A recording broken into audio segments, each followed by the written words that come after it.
नमस्कार. आज गीता जयंती.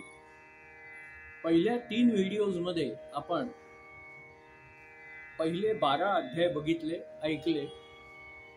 आता आपण पुढले 4 अध्याय म्हणजे 13, 14, 15, 16, 17 आणि 18 असे बघणार आहोत, ऐकणार आहोत. तर सुरू करूया 13व्या अध्यायापासून, ज्याचं नाव आहे क्षेत्र क्षेत्रज्ञ विभाग योग. ह्यात भगवान श्रीकृष्ण अर्जुनाला सांगतात की आपले शरीर म्हणजे क्षेत्र आणि त्याचे चलनवलन ज्या चैतन्याने होते त्यास क्षेत्रज्ञ असे म्हणतात. शरीर हे पंचमहाभूतांपासून बनलेले असते. शरीर हे रक्त, मांस, हाडे, पेशी, पाचकरस, पोकळ्या, वायू यांच्या मिश्रणातून बनलेले असते. पृथ्वी, पाणी, अग्नी, वायू, आकाश ही पंचमहाभूते जरी एरवी एकमेकांची शत्रू असली तरी शरीरात मात्र गुण्या गोविंदाने नांदतात.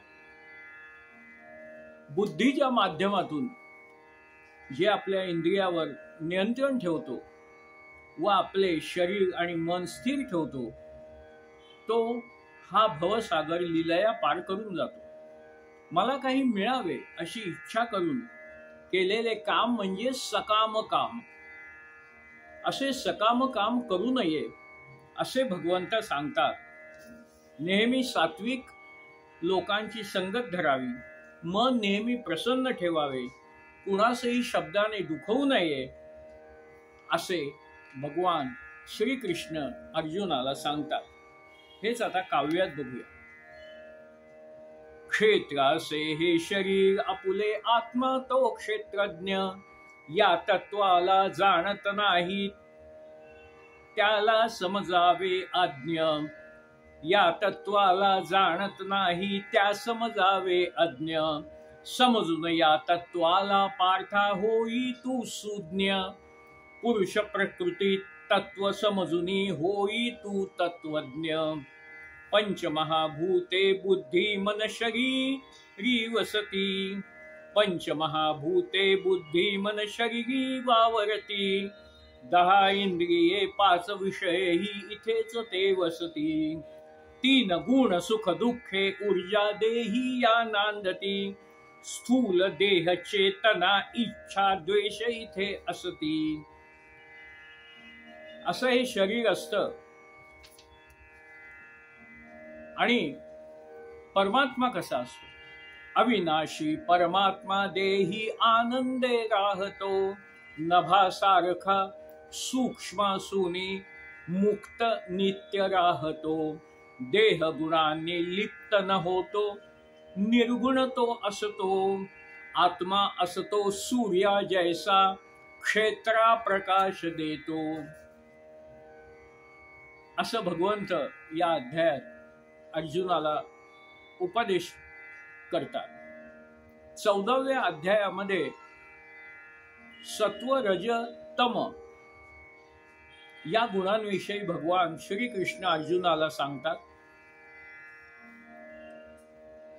जेव्हा माणूस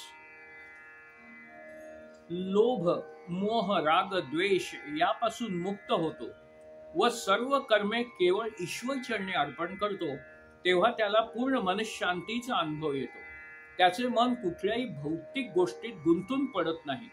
त्याचा चेहरा नेहमी शांत आणि बोलणे मनाला प्रसन्न करणारे असते. तो सर्वांना प्रेम देतो. सेवेतून, बोलण्यातून, त्यागातून प्रेम देत राहतो. सर्वांना आपलेसे करतो. तो कोणाकडूनही कसली अपेक्षा करीत नाही. त्याचा आहार सात्विक व थोडा असतो. तो कधीही कुणावर चिडत नाही. स्वतःहून कोणाला सल्लाही देत नाही. त्याची सहनशक्ती मोठी व ईश्वरावर श्रद्धा आढळ असते.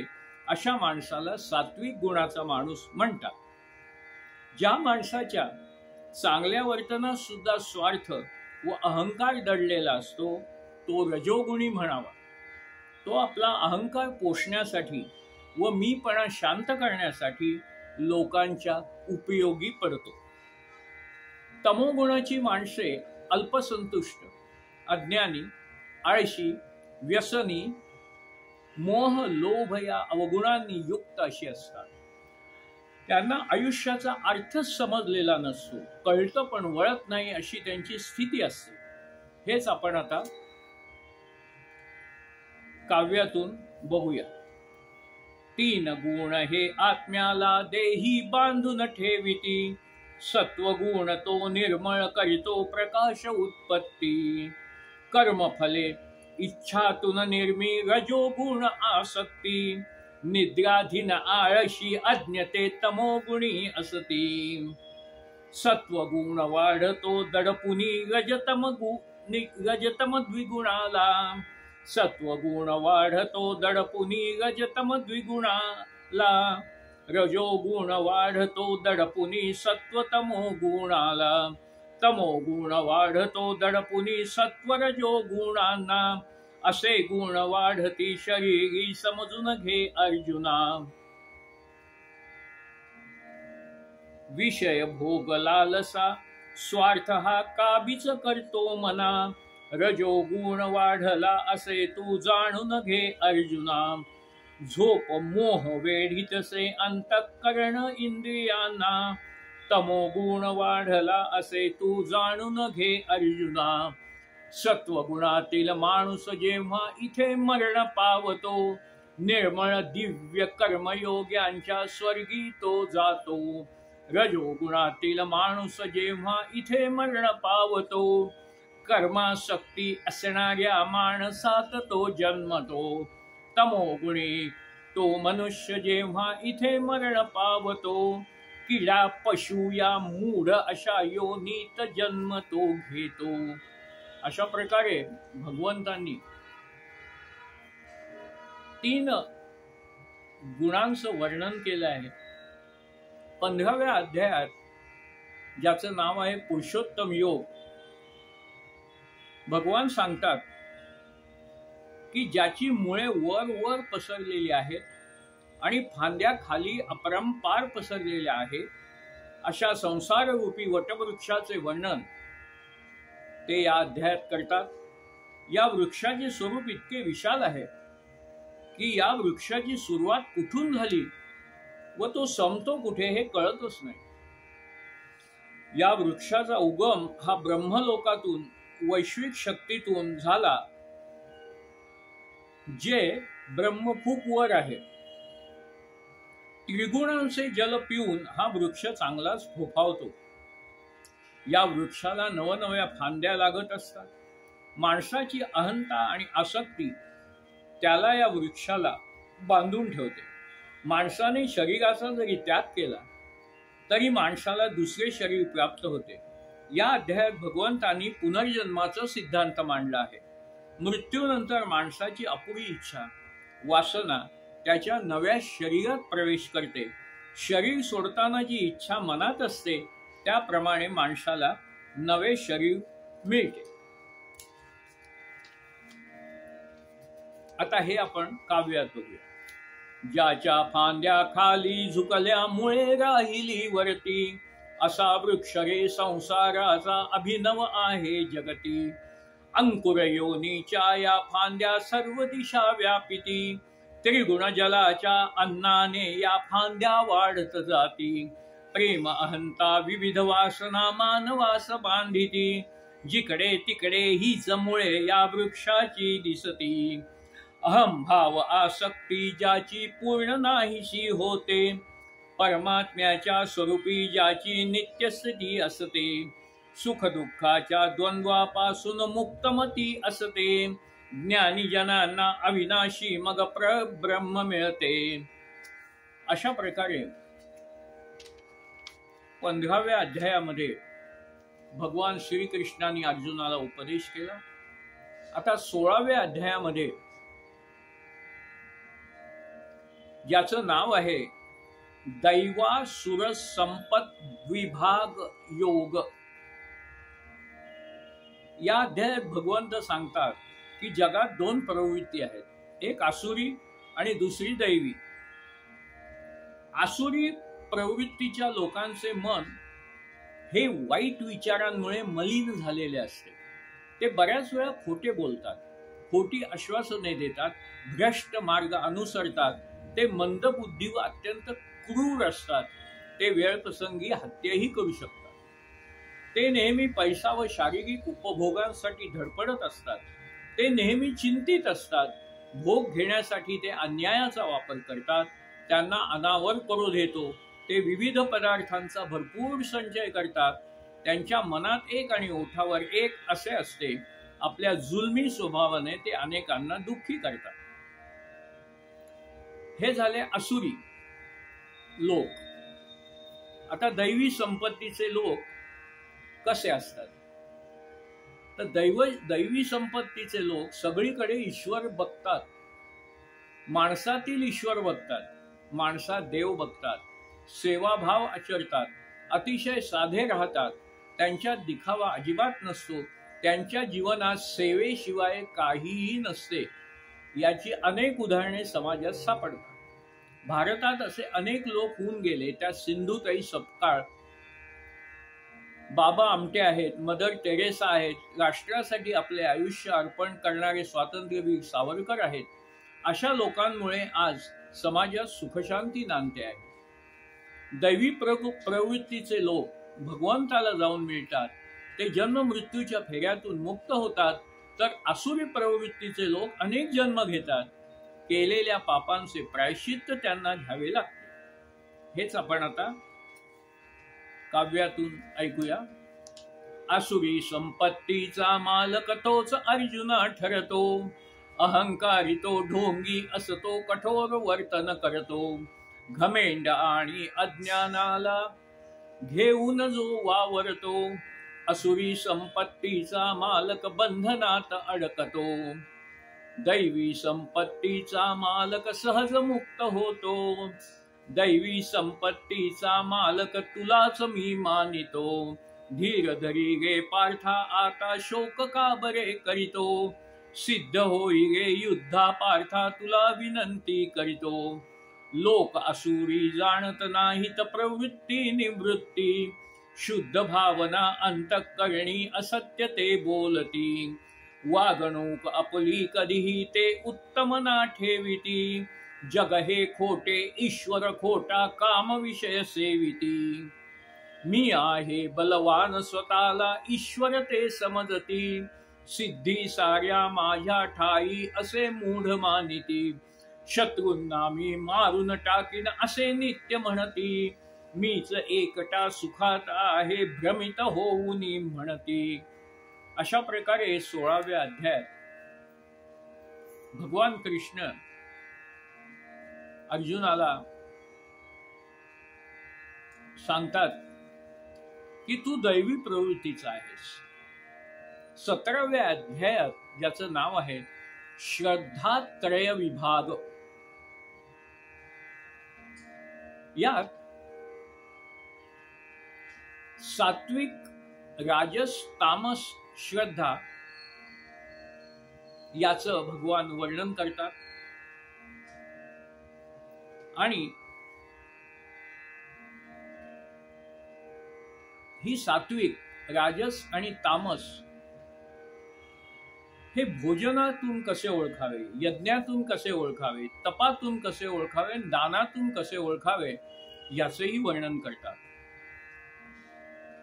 जो सात्विक वृत्तीचा आहे तो स्निग्ध आणि स्थिर असे भोजन करतो. त्याचा यज्ञ कसा असतो? शास्त्रानुसार असतो. त्याचं तप कसं असतं? तर ब्रह्मचर्य आणि अहिंसा पाळलेलं असतं. आणि त्याचं दान कसं असतं? तर निस्वार्थीपणे आणि कर्तव्यासाठी केलेलं दान असतं. राजस प्रवृत्ती ज्याची आहे त्याचं भोजन खारट, आंबट, तिखट आणि कोरडं असतं. यज्ञ तो फलप्राप्तीसाठी करतो, तप तो स्वार्थ सन्मानासाठी करतो, आणि दान आसक्ती ठेवून क्लेशपूर्वक करतो. तामस माणसाचं भोजन कच्च, नीरस, शिळ असतं. यज्ञ तो अन्नदान आणि दक्षिणेशिवायच करतो. तप हे तो मूर्खतेने, हट्टाने आणि दुष्टपणे करतो, आणि दान हा कुपात्री आणि अनादराने करतो. हेच आपण आता काव्यातून ऐकूया. आयुष्य बुद्धी बळ आरोग्या पदार्थ जे वाढविती, सुख आणि प्रीतीची प्राप्ती करून जे देती, स्निग्ध स्थिर अनरसाळ भोजन सात्विक करीती, खारट आंबट तिखट कोरडे पदार्थ जे सेविती, दुःख काळजी रोगही त्यांची अतून हो निर्मिती, राजस जनते अशा भोजना आनंदे सेविती.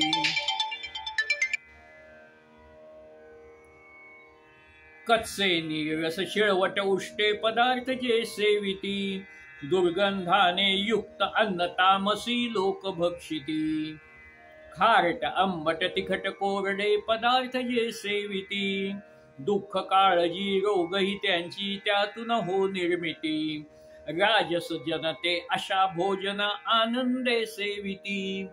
अशा प्रकारे हे भोजनाचं झालं. त्याचप्रमाणे शास्त्रानुसार निरासक्त राहुनी यज्ञ करीती, सात्विक त्या यज्ञास म्हणावे असे भले सांगती, शास्त्राशिवाय मंत्राशिवाय जे यज्ञ करीती, अन्नदान दक्षिणेशिवाय जे यज्ञ करीती, तामस त्या यज्ञास म्हणावे असे भले सांगती, दाखविणे फलप्राप्तीसाठी यज्ञ जे करीती, राजस त्या यज्ञास म्हणावे असे भले सांगती. आता गुणांनुसार तप कसं असतं.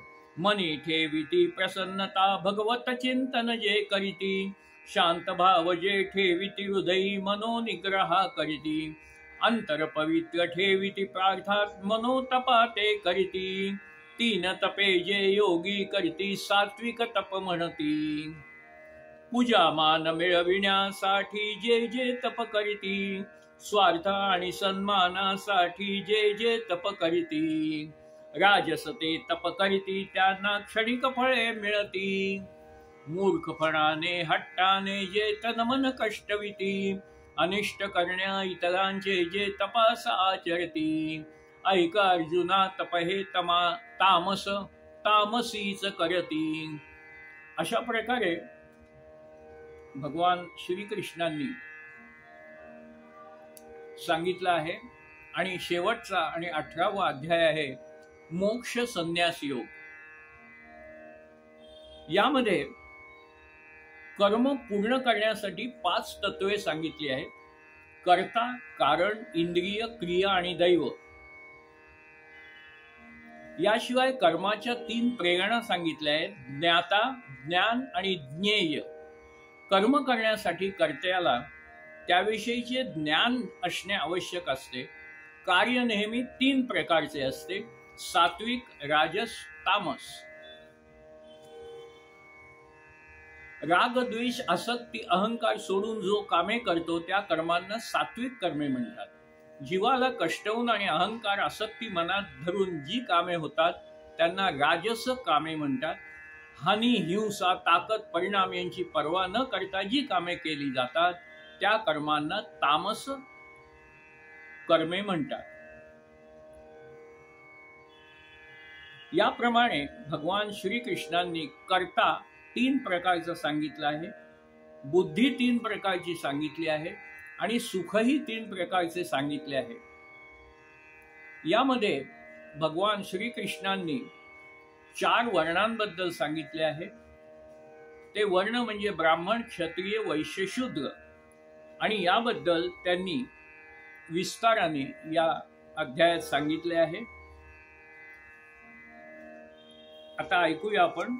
ऐका अर्जुना निर्णय माझा पूर्ण लक्ष देऊनी, त्यागही असतो सात्विक राजस तामस घे जाणुनी, यज्ञ ज्ञान तप आचरितो तो असे बुद्धिमानी, कर्म करावी आसक्तीला फळास त्यागुनी, विहित अशा कर्तव्यांना ना द्यावे कधी टाळुनी, सकाम निषिद्ध कर्मांना द्यावे नेहमी टाकुनी, विहित कर्म मोहाने टाकी त्या तामस म्हणती, शरीर पिडेने कर्मे सोडी त्या राजस म्हणती. अशा प्रकारे त्याग कसा असतो. आता ज्ञान कसं असतं तर समभावाने चराचरातील परमात्म्या जाणतो, अनेक भूतांमध्ये एकच परमात्म्याला बघतो, ज्ञानासे हे सात्विक पार्था ऐक तुला सांगतो. हा, तर हे सात्विक ज्ञान झालं. अनेक भूतामध्ये भावतो, अनेक सारे बघतो, असे ज्ञान हे राजस पार्था ऐक तुला सांगतो.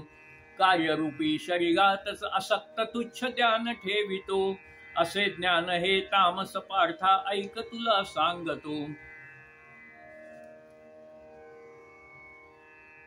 कर्ता, बुद्धी, धारणा शक्ती, तीन सुखाचे प्रकार, ब्राह्मण वर्णाचं वर्णन आणि ब्रह्मलीन या शब्दाचाही अर्थ भगवान श्री कृष्णाने या 18व्या अध्यायात सांगितलं आहे. ब्रह्मलीन तो योगी कसला शोक कधी ना करतो, इच्छाही ना करतो कसली परमभक्त ठरतो. मत्स्वरूपाला भक्तीने जो अचूकपणे ओळखतो, त्या भक्तीने मजला जाणून मला येऊनी मिळतो. आणि मग तो अर्जुनाला भगवान सांगतात की बघ, जागा हो, ऐक अर्जुना, अहंकार तुझ नष्ट करील पुरता, सर्व संकटे नाश पावतील कृपा तुझ्यावर करता. अहंकार बोलतो तुझा तो युद्धा नाकारतो, परंतु निश्चय व्यर्थ आहे हे स्वभाव तव सांगतो. लज्जा भीती मान सोडून शरण जाई देवाला, त्याची होता कृपा मिळवशील परमधाम शांतीला. ऐक अर्जुना गोपनीय हे ज्ञान दिले मी तुला, यावरती तू विचार करूनी घेई निर्णयाला. समजून घेई भक्त कुणी या पवित्र संवादाला, समजून घेईल भक्त कुणी या पवित्र संवादाला. स्वीकारीन मी पार्था त्याच्या ज्ञानाच्या यज्ञाला, श्रवण करील जो श्रद्धेने या गीता शास्त्राला. पापांपासून मुक्त होऊन जाईल परमगतीला. सांग अर्जुना गीतेचे झाले का तुझला ज्ञान, मोह नाहीसा झाला का ते सांगाता तू मला. यावर अर्जुन म्हणता, हो अच्युता माझा सारा मोह दूर झाला, संशय रहित झालो मी घेतले पूर्ण ज्ञानाला. धृतराष्ट्राला संजय हे सगळं दाखवत असतो आणि मग संजय धृतराष्ट्रांना म्हणतो, श्री व्यासांच्या कृपा प्रसादे दिव्य नजर मिळता, रणांगणावर कृष्ण पार्थ संवाद श्रवण मी करता. पुन्हा पुन्हा मज आनंद होतो संभाषण आठविता, रहस्यमय हितकारक अद्भुत अनुभव तो होता. जिथे कृष्ण अर्जुन आहे तेथे विजय विभूती, तिथेच ज्ञानाची संपत्ती असते अचल अनिती. अशा प्रकारे 18 अध्यायात विस्ताराने भगवान श्री कृष्णाने आपल्या जीवनाचे एक अद्भुत असे तत्वज्ञान सांगितले आहे आणि त्याचे जो आचरण करेल त्याला मी प्रसन्न होईन असा विश्वासही दिला आहे. तेव्हा आता आपण सगळेजण